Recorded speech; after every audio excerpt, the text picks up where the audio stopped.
Bonjour et bienvenue dans Politique sur France 24 en partenariat avec Slate.fr. À mes côtés, le directeur de Slate.fr, Jean-Marie Colombani. Bonsoir Jean-Marie. Bonsoir Marc. Également sur ce plateau, Carole Barjon, qui est éditorialiste politique à l'Obs. Bonsoir Carole. Bonsoir Marc. Et Frédéric Dabi, qui est directeur général opinion de l'IFOP et auteur d'un livre aux éditions Les Arènes, La Fracture. Merci beaucoup à vous d'être là. Bonsoir. Alors évidemment, nous sommes à 5 mois maintenant du premier tour de la mère des élections, à savoir la présidentielle, et le paysage politique est éclaté peut-être comme jamais. Il ne l'a été depuis le scrutin de 2002 qui avait vu Jean-Marie Le Pen créer la surprise en se hissant au second tour. L'extrême droite est divisée.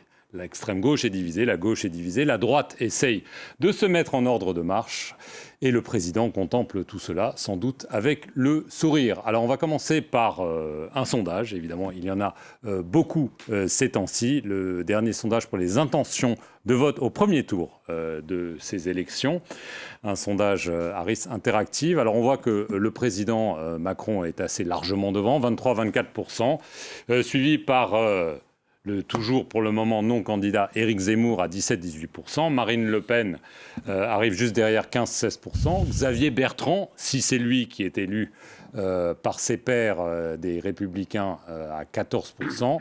Viennent ensuite Jean-Luc Mélenchon, Yannick Jadot, Anne Hidalgo. Les autres sont à moins de 5%.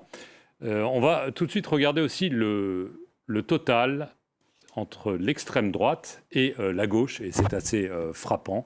On voit que l'extrême droite, si on ajoute les voix éventuelles d'Éric Zemmour à celles plus certaines de Marine Le Pen, on est à 32-34%, soit un tiers de ceux qui disent qu'ils vont aller voter. Le total de gauche, lui, est à 27-28%. Jean-Marie. Oui, ce sont des sondages qui se suivent et se ressemblent, parce qu'il n'y a pas d'éléments nouveaux dans ce qui est vu. Sinon, la confirmation que Éric Zemmour semble avoir pris le dessus passer devant Marine Le Pen, je ne suis pas sûr. Moi, quand je regarde ces sondages, j'ai envie de faire tout de suite quelques réserves, genre les réserves de Jean-Luc Mélenchon. Il y a guère qu'un Français sur deux qui soit vraiment aujourd'hui concerné par l'élection présidentielle, donc qui s'y intéresse. Donc c'est quand même pas la moitié des... Les candidats ne sont pas encore connus. Vous disiez tout à l'heure Xavier Bertrand, si. Oui, mais ce ne sera peut-être pas Xavier Bertrand. Bien sûr. Donc les candidats ne sont pas encore connus. Éric Zemmour ne s'est pas encore déclaré. Donc il y a toute une série de conditions qu'il faut quand même prendre les choses avec des pincettes. Et l'autre remarque, c'est que les sondages jouent en ce moment un rôle assez extravagant, parce que c'est eux, au fond, qui dictent la conduite des différents leaders politiques, des différents partis politiques. On verra d'ailleurs si les Républicains y sont sensibles, puisque c'était tout l'argument de Xavier Bertrand pour dire « je serai le mieux placé dans les sondages ». Donc il faut que les militants, au fait, tiennent compte de cela. Donc voilà, ce sont quelques remarques. Après, on sait que la gauche est historiquement à un niveau le plus bas qui soit. Un quart des électeurs. Ça ne changera pas. On sait depuis le départ que, et ce n'est pas en 5 mois que ça va changer, on sait depuis le départ que la bataille à l'intérieur de la gauche est la bataille qui les concerne. Ce n'est pas l'Élysée qu'ils vont aller chercher, c'est le repositionnement à l'intérieur de la gauche pour savoir si la gauche de gouvernement peut reprendre des couleurs, peut reprendre le leadership, peut réespérer un jour conduire une coalition victorieuse, ou bien si ce sont les écologistes qui vont jouer ce rôle, et ainsi de suite. Donc c'est une bataille de rapport de force à l'intérieur de la gauche. Voilà, tous ces éléments-là sont posés au fond depuis la rentrée, avec en effet un Emmanuel Macron qui est stable, qui observe, mais dont il faut toujours rappeler que cette stabilité dans les intentions de vote est un peu contradictoire n'est pas le mot, mais dans sa popularité est forte. Elle est forte, elle est stable aussi. Elle ne se traduit pas en intention de vote. Quand vous êtes à 40% d'opinion positive, vous devez être au-delà de 23-24% d'intention de vote au premier tour. Donc là, il y a probablement caché une faiblesse. Carole, avant de vous laisser répondre, Frédéric, sur le rôle des sondeurs, évidemment. Avec ce que vient de dire Jean-Marie, parce que vous disiez tout à l'heure, Emmanuel Macron doit contempler tout ça avec le sourire. Avec inquiétude, plutôt je dirais un demi-sourire, en tout cas, parce que ce qui est certain, c'est qu'il a un socle assez solide.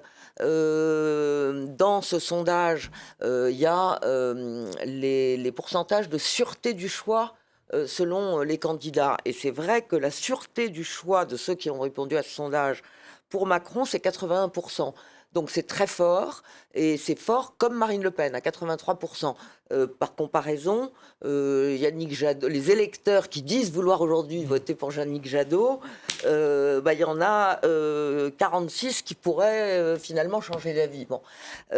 Pour Macron, il n'y en a que 19%. Donc ça, c'est plutôt un élément positif. Maintenant, il est en légère baisse. Sa position est quand même fragile parce qu'effectivement, Jean-Marie avait raison de relever que par rapport à sa popularité, les intentions de vote ne sont pas si exceptionnelles. Et par ailleurs, lorsqu'il sera déclaré, il sera la cible de tous. Donc, ça peut être un avantage. Mais il y a eu aussi beaucoup de colère rentrée à une époque contre Macron qui peut ressortir à ce moment-là. Donc, il faut qu'il fasse attention. Pour le reste, j'ai noté aussi dans ce sondage que Éric Zemmour, dans les hypothèses de second tour contre Macron, par exemple, s'il était candidat, il faut quand même rappeler qu'il n'est toujours pas déclaré. Ça l'arrange peut-être.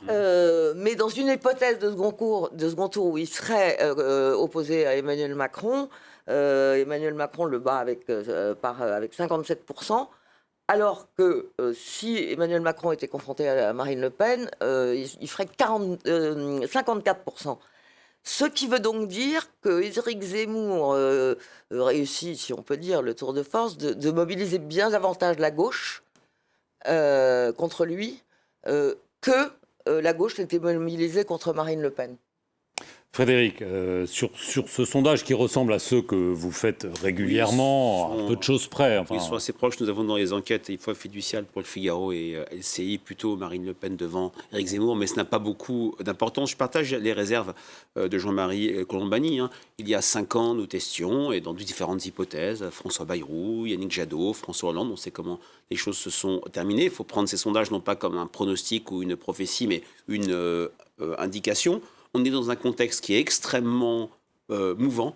Il y a 3 faits qui nous paraissaient centraux en septembre, c'était il y a à peine 2 mois, et qui maintenant sont complètement battus en brèche. Un second tour obligatoire, Le Pen-Macron, même si dans les sondages de l'IFOP, c'est ce qui sortirait. Deuxièmement, une campagne peut-être sous Covid, gâchée par le Covid, se passant de manière très différente par rapport aux campagnes passées. Les Français sont dans leur discours, même si l'épidémie... ça va peut-être revenir. Voilà, revient, ont tourné la page Covid, et puis... un Emmanuel Macron, Carole Barjon parlait de son bilan et Jean-Marie Colombani de son statut plutôt élevé pour un président sortant. On n'avait pas vu depuis François Mitterrand en 88 un président faisant un score égal ou supérieur à son socle de sa victoire de l'élection présidentielle. Jamais Sarkozy n'a refait ses 31%, jamais François Hollande n'était revenu et de loin à ses 28%. Et c'est vrai qu'il y a 2 mois, on parlait d'Emmanuel Macron très solide sur le plan économique, fragile sur les questions sociétales, la question, on va en parler, du pouvoir d'achat, remet, si je peux dire, les compteurs à zéro. Maintenant, ce qui m'intéresse moins, c'est pas cette course des petits chevaux, c'est-à-dire Marine Le Pen, Zemmour, etc. C'est plutôt les mouvements. Recul historique de Marine Le Pen, qui, il ne faut pas l'oublier, n'a jamais connu une dynamique lors d'une campagne présidentielle. Elle était devant Nicolas Sarkozy en septembre 2011. Elle a fini 3e. Elle était devant en 2016. Elle n'a pas fini en pôle position. Et puis, ce qui est intéressant, c'est ce que vous disiez, c'est les blocs. C'est-à-dire ce bloc de gauche historiquement bas, avec aucun candidat n'arrivant à 10 dans les enquêtes de l'IFOP. Pas de possibilité de vote utile. Tout le monde se polarise sur une campagne soi-disant ratée d'Anne Hidalgo, mais on n'a pas l'impression que les difficultés d'Anne Hidalgo se traduisent par une dynamique Mélenchon, une dynamique Jadot. Deuxième élément au-delà du bloc, c'est cette primaire sauvage Le Pen-Zemmour. Le point commun que je vois, c'est cette primaire sauvage de 95 au sein du RPR, Balladur-Chirac. Bien sûr, les candidats n'ont rien à voir, mais c'est le premier tour qui va sans doute, si Éric Zemmour est candidat, trancher les choses. Et c'est vrai que l'irruption d'Éric Zemmour est quelque chose d'inédit, de jamais vu. Et ce qui frappe, c'est la solidité de sa structure électorale, en dehors du vote des jeunes qui lui est très peu acquis et du décalage entre les hommes et les femmes. Il y a beaucoup moins de femmes qui voteraient Zemmour que d'hommes. Quelqu'un qui a une structure électorale relativement attrape-tout, ce qui fait que la croyance ou le pronostic en un effondrement quand les choses sérieuses vont commencer me paraît peu crédible, même si la question de sa radicalité par rapport à l'attente de crédibilité des Français pourrait le fragiliser. Est-ce que vous êtes d'accord sur Oui. Zemmour? C'est vrai que c'est difficile, mais on a quand même l'impression que tout le monde dit oui, il va y avoir un effet de mode et ça va passer peut-être, mais il semble quand même ratisser large. La vérité, c'est que personne n'en sait rien. Et comme le dit Frédéric, pour le moment, dans ce qui est mesuré, il touche assez large. Et il provoque en même temps un phénomène, dans tous les phénomènes politiques de cette nature, il y a toujours un effet d'entraînement. Et donc quand vous avez sondage après sondage, une montée qui paraît irrésistible, vous avez toujours un certain nombre de gens qui vont s'engouffrer dans cette brèche et qui vont l'accompagner. Et je suis assez frappé d'ailleurs de ce point de vue-là, de espèces de batailles qui se déroulent dans des milieux intellectuels ou professionnels, à qui ira affronter Éric Zemmour en débat. Voilà, c'est le must, c'est d'affronter Éric Zemmour en débat. Mélenchon l'a déjà fait. Oui, mais voilà, donc c'est un signe de cela, de cet effet d'entraînement. Ensuite, il bénéficie, alors ceux qui sont frappés par le mouvement, et qui ne le seraient pas d'ailleurs, disent oui, mais c'est normal parce que les uns et les autres parlent politique ou parlent etc. Lui, il parle de la France. Oui, il parle de la France. Mais de quelle France? Personne ne le rappelle. De quelle France parle-t-il? C'est très simple. Il parle de la France du maréchal Pétain, qu'il voudrait voir ressurgir ou réhabiliter. Et donc, dans ce contexte-là, on se dit, mais que fait la droite? On a eu une diatribe d'Anne Hidalgo contre Zemmour, mais la droite, quand vous interrogez le patron de la droite, Christian Jacob, on lui dit, mais est-ce que Zemmour est d'extrême droite? Il se contorsionne, il ne répond pas. Non, vous voyez, c'était une gêne manifeste. Mais c'est aberrant. Quiconque s'est réclamé un jour dans sa vie du gaullisme, mais son sang devrait bouillir à l'énoncé de ce qu'énonce Éric Zemmour. Vous voyez, mais pour le moment, il est dans cela. Alors viendra peut-être un moment où les choses seront dites. Les choses seront dites sur le discours sur les femmes, le discours même sur la réhabilitation de Pétain, c'est quand même quelque chose d'hallucinant dans le pays qui est le nôtre. Et quiconque s'intéresse aussi au problème de l'immigration, alors le problème de l'immigration est un problème réel, c'est un problème difficile, complexe. Donc il faut évidemment l'aborder de front. Mais sauf qu'Éric Zemmour ne fait pas cela. Éric Zemmour ramène tous nos problèmes, tous les problèmes français, économiques, sociaux, etc., à j'éjecte les immigrés et les musulmans. Je les enlève du pays et tout se règle naturellement. La sécu redevient excédentaire, il n'y a plus besoin d'augmenter les impôts et ainsi de suite. C'est cette aberration-là qu'il faudra peut-être un jour mettre en lumière. Mais pour le moment, tout cela passe dans l'idée, il parle de la France. Oui, voilà, mais donc jusqu'à quand la droite va-t-elle se taire ou va-t-elle laisser passer le train? Peut-être jusqu'à ce qu'elle désigne son leader, c'est prévu lors d'un congrès. C'est elle qui est concernée parce qu'elle est menacée de voir lui arriver ce qui est arrivé au Parti socialiste avec Emmanuel Macron pourrait aujourd'hui arriver à la droite avec Éric Zemmour. Carole? Oui, tout à fait. De ce point de vue-là, 2022 pourrait être la réplique de 2017 à droite, enfin, de ce qui s'est passé à gauche en 2017. Pour ce qui concerne Zemmour, oui, c'est vrai que, enfin, je pense que quand même le débat sur Pétain, ça a fait quand même couler pas mal d'encre et de salive. Maintenant, il est parfaitement exact qu'on voit l'embarras, pour ne pas dire la gêne, des candidats LR qui s'en démarquent vaguement. Enfin oui, Christian Jacob, c'était pas très clair du tout. C'était pas très glorieux. Et qui s'en démarquent quand même. Barnier, Pécresse ont eu un certain nombre de phrases sur le fait Pétain et De Gaulle, etc. Mais comment dire, ils le font de manière...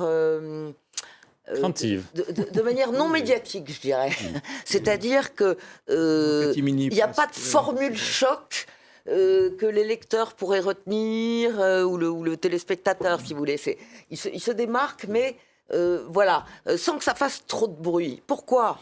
C'est parce qu'ils savent très bien que Zemmour chasse sur leur terre l'électorat, enfin l'électorat potentiel attribué à Éric Zemmour, candidat potentiel lui-même, par les sondages, c'est pratiquement, il prend à peu près autant à Marine Le Pen qu'à l'électorat de Fillon de 2017. Donc, ça leur pose un vrai problème, d'où leur embarras.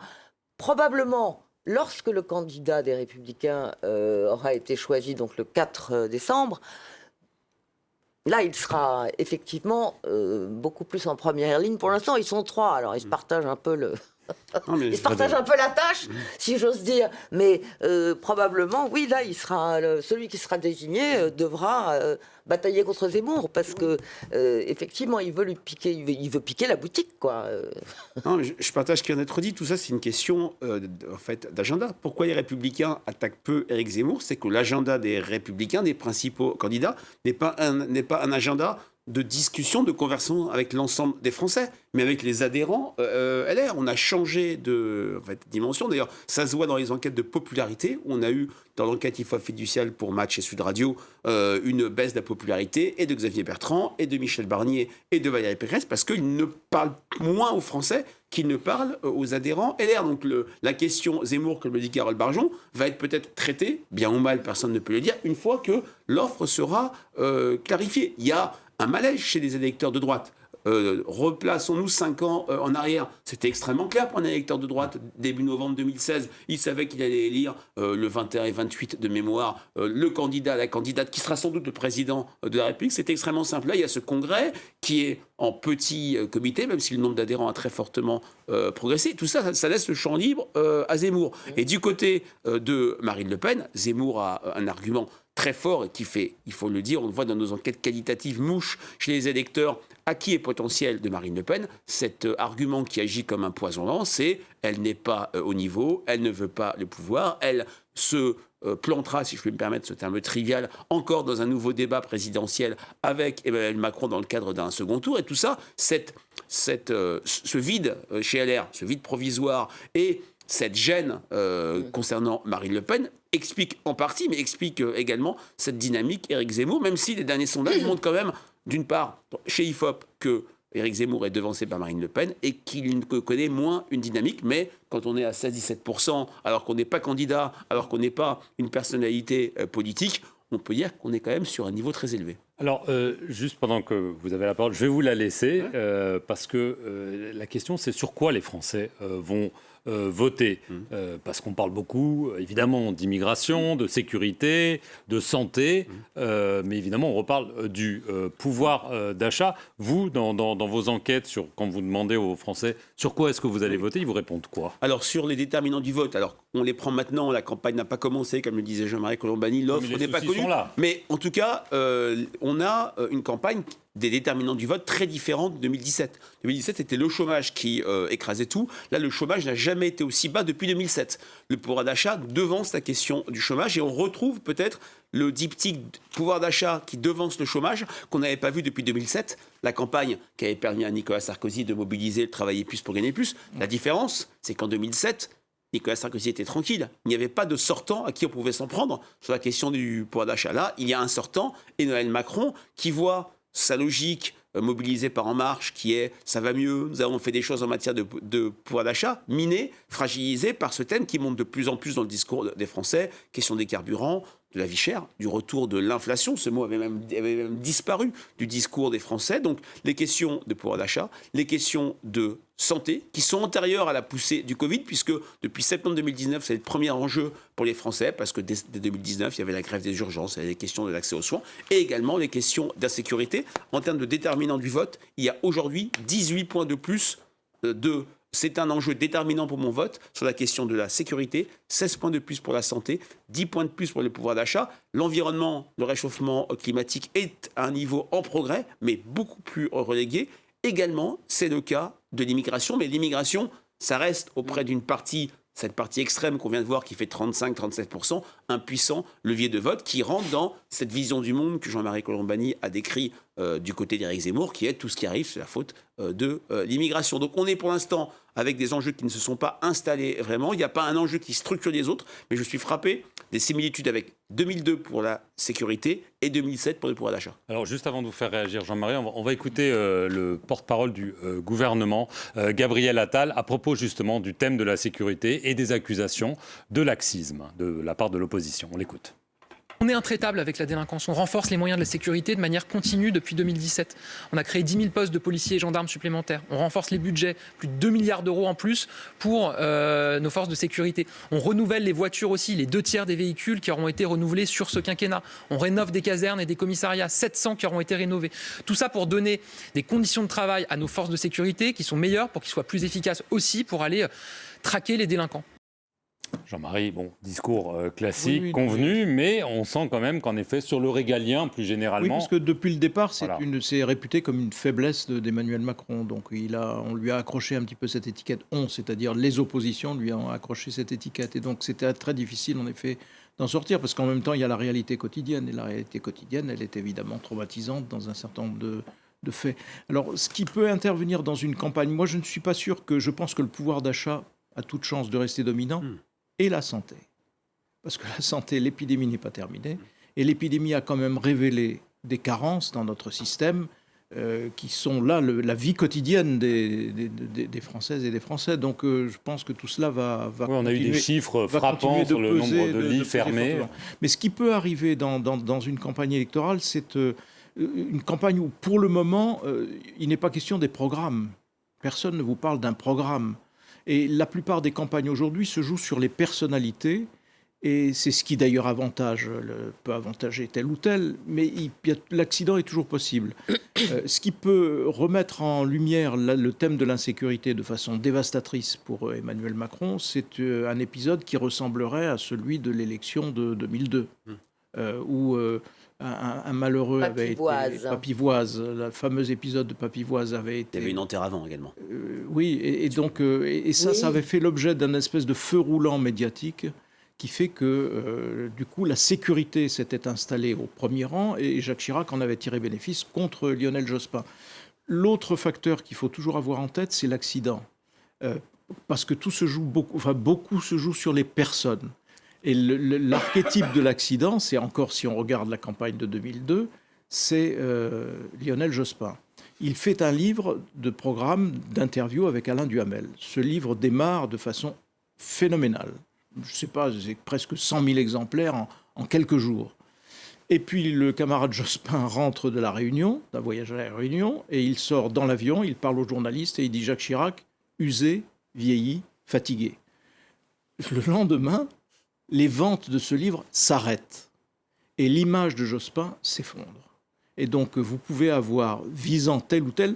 Ça n'est pas arrivé à Emmanuel Macron, mais ça aurait pu lui arriver. Imaginez qu'il ait dit ceux qui ont tout et ceux qui ne sont rien, qu'il l'ait dit en pleine campagne électorale. Je pense qu'il aurait subi le contre-choc immédiat et durable.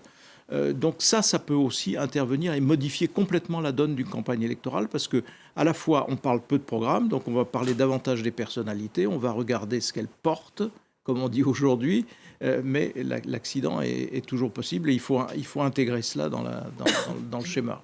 Carole ? Oui, moi je crois que effectivement la santé c'est important, mais je pense qu'à travers la préoccupation pour la santé, dont on voit bien les traductions immédiates, on a vu la crise du Covid, les demandes de masques, etc. Mais moi je crois que ça traduit aussi une demande de meilleure organisation de l'État, parce que c'est quand même ce qu'on a vu au moment de la crise du Covid. Je pense que même si vous voulez, ça n'est pas un thème qui sera forcément décliné dans les débats à la télévision, etc., parce que c'est une matière un peu aride, mais ce sera sous-jacent, c'est-à-dire la puissance de l'État, et l'autorité de l'État. C'est-à-dire la puissance, c'est-à-dire la capacité à organiser le système de santé, entre autres, et l'autorité de l'État à travers la demande régalienne, en fait. Parce que si... bien entendu, il ne faut surtout pas, faut vous préciser que les deux questions, immigration et sécurité, sont intrinsèquement, ne sont pas liées intrinsèquement dans la pratique. Mais... Dans l'esprit des gens, elles le sont. Non, mais peut-être. Mais je veux dire, voilà, on ne va pas nous... bon, elles le sont, c'est vrai chez les gens. En tout cas... Si vous additionnez ces 2 pourcentages qui sont... alors, ça dépend des sondages, hein, mais enfin, à chaque fois, c'est très fort. Immigration plus insécurité ou lutte contre la sécurité, demande davantage de sécurité, eh ben, en fait, ça atteint un chiffre important et qui est en fait une demande dans le domaine régalien dans son ensemble, c'est-à-dire là, l'autorité de l'État. Donc moi, je crois que l'État va jouer un rôle important. Alors, je vais en venir rapidement. Votre livre, en fait, c'est basé sur une enquête sur les jeunes.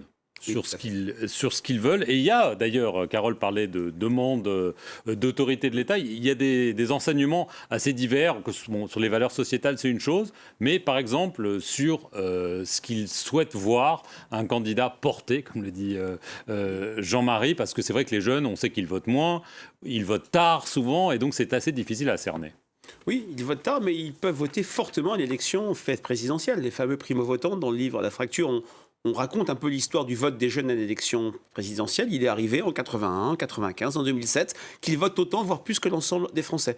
Mais c'est dans des élections plutôt de rupture, de changement. Les jeunes sont plutôt dans une logique, je dirais, de pureté vis-à-vis de la promesse du politique en France. La politique, l'élection, c'est un échange transactionnel. Je te donne ma voix, mais en échange, je délègue mon pouvoir. Les jeunes croient de moins en moins au principe de représentativité. Ils sont sur une logique de « je suis le mieux placé pour faire avancer moi-même ma cause ». Et leur cause, on la connaît, c'est le climat. 3/4 d'entre eux se disent engagés personnellement sur le climat. Et en échange du don de leur vote, ils attendent que les candidats, et notamment la présidentielle, qui est la mère des batailles, comme vous le disiez, qui est l'élection matrice, que les candidats transforment le quotidien, pèsent sur le cours des choses, et en pensant à un vieux slogan mitterrandien, qu'ils changent la vie. Et c'est vrai que les jeunes sont de moins en moins convaincus par la capacité des politiques à changer la vie. Ils s'inscrivent de plus en plus, et c'est pour ça que l'abstention est de plus en plus forte chez eux, 84% dans les enquêtes IFOP fiduciales aux élections régionales, dans une logique de vanité du vote. Voter c'est vain, voter c'est inutile, une logique aquaboniste. À quoi bon voter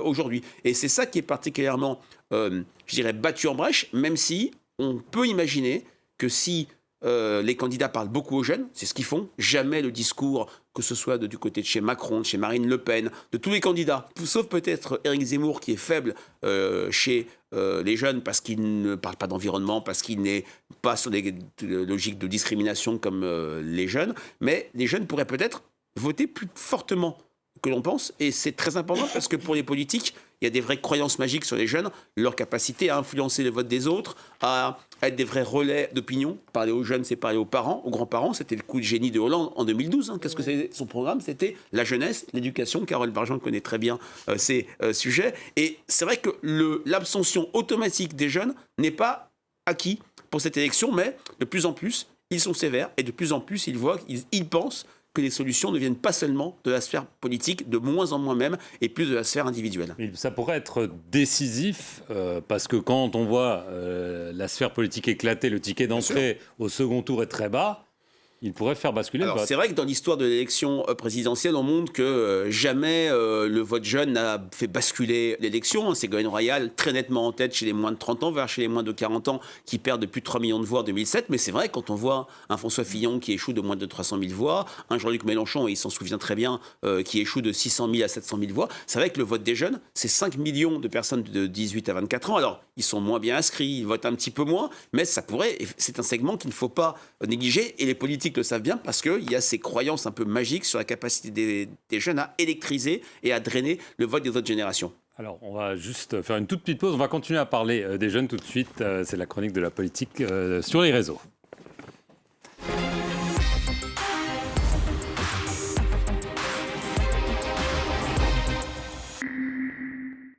Bonsoir Véronique. Bonsoir. Alors, on va continuer à parler des jeunes. Alors, ils semblent être en effet au centre de l'attention de tous dans cette campagne. Oui.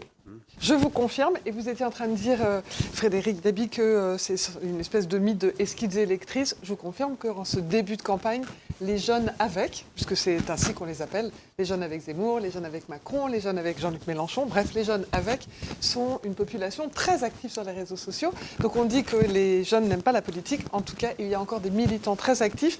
Et on a même une espèce de guerre en ce moment entre les jazz et les jams. Les jazz, expliquez-nous. Là. les jazz, c'est les jeunes avec Zemmour. Les jams, c'est les jeunes avec Macron. Alors bon, les jeunes avec Macron, ils ont commencé en 2015, donc ils ont quand même une grosse base. Et ils sont très actifs. Mais il faut vous dire que voilà, effectivement, ça électrise un peu. Donc ce mythe n'est pas si faux que ça.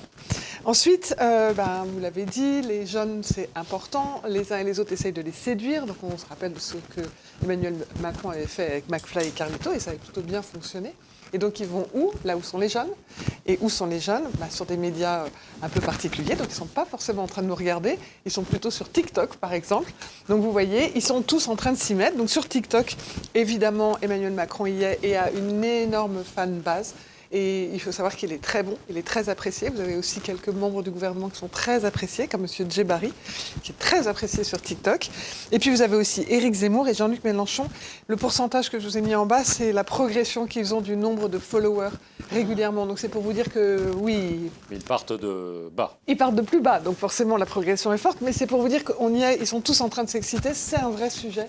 Les jeunes, le lieu où ils s'expriment, et là on peut les convaincre. Et donc après, c'était pour vous dire, sur les jeunes, ça fonctionne plutôt bien en soi. Pourquoi est-ce que ça fonctionne bien? Vous savez, on en a parlé plusieurs fois dans une élection, il y a plusieurs temps. Il y a le temps de la curiosité, celui-là il est passé. Il y a le temps du taux d'intérêt, il faut que les gens s'intéressent. Donc le sujet c'est est-ce que les jeunes s'intéressent à chacun des candidats? Puis après, il va y avoir le temps de l'adhésion et du vote. Ça, c'est pour les vieux, si on peut dire ce mot. Alors, en tout cas, les pas jeunes. Et pour les jeunes, il va y avoir l'adhésion et après le vote, parce que c'est un vrai sujet. Je peux adhérer et ne pas voter chez les jeunes, c'est un vrai sujet. Alors, en termes de taux d'intérêt chez les jeunes, on va dire que tout ce bruit que les uns et les autres font, ça fonctionne plutôt bien. Le champion, c'est Emmanuel Macron chez les jeunes. Là, c'est pour les 18-25 ans. Et on voit qu'il est en progression. Éric Zemmour arrive quand même en deuxième, chez eux aussi. Jean-Luc Mélenchon et Anne Hidalgo. Et globalement, on va dire que Emmanuel Macron est celui qui s'en sort le mieux en termes d'image. D'ailleurs, il y a une enquête à risque qui disait ça. Et voilà. Donc, ça se passe plutôt bien. La question, c'est est-ce que c'est différent chez les non-jeunes, on va dire, en général? C'est à peu près la même logique. Ce n'est pas les mêmes volumes, évidemment, parce qu'il y a beaucoup plus de non-jeunes. Mais c'est le même classement, le même taux d'intérêt. Emmanuel Macron, Éric Zemmour, Jean-Luc Mélenchon et Anne Hidalgo, dans des proportions qui sont fortement impressionnantes pour les deux premiers par rapport aux autres. De nouveau, c'est le taux d'intérêt. Ça ne veut pas dire que c'est adhésion. La force de Jadot, c'est assez intéressant parce qu'il devrait beaucoup intéresser les jeunes. Oui. Il a une enjeu environnemental, mais ça montre que la présidentielle, c'est de l'incarnation, comme on le disait tout à l'heure. Non, il n'y est pas, et c'est même très étonnant chez les jeunes. Je n'ai pas de chiffres à vraiment vous montrer, mais allez voir sur notre site, vous verrez, c'est souvent Madame Rousseau qui est citée par les jeunes. Sandrine Rousseau, qui était la candidate contre Yannick Jadot. Pour autant, les jeunes ne disent pas, c'est pas M. Jadot qui devrait être le représentant, mais c'est quand même de Rousseau, dont il parle tout le temps. Donc il y a un petit sujet avec les jeunes. Donc voilà. Et après, le dernier élément, c'était vous dire qu'on a fait un sondage pour le Figaro avec Odoxa sur le fameux contrat engagement jeune. Alors je ne sais pas si on le voit bien là. Le contrat engagement jeune, on va juste peut-être préciser ce que c'est. Oui. C'est une proposition qui a été faite par Emmanuel Macron, sur Facebook d'ailleurs. C'est étonnant comme... Mais justement, alors, on va reparler. Ça n'est pas par hasard. Voilà, et donc je résume brièvement, c'est pour les 16-25 ans qui n'ont pas de formation, pas d'emploi. On leur propose une formation jusqu'à 500 € pour les aider, mais il y a des conditions. Il faut accepter certaines offres d'emploi, il faut être suivi. Donc c'est sous condition et on estime du côté du gouvernement que ça concernera 400 000 jeunes la première année. Voilà, j'ai résumé peut-être mal, mais j'ai Parfaitement. Et en fait, on voit bien, c'est ce qu'on disait, les jeunes, ils sont au centre de l'attention, donc c'est aussi des mesures qui sont pour eux.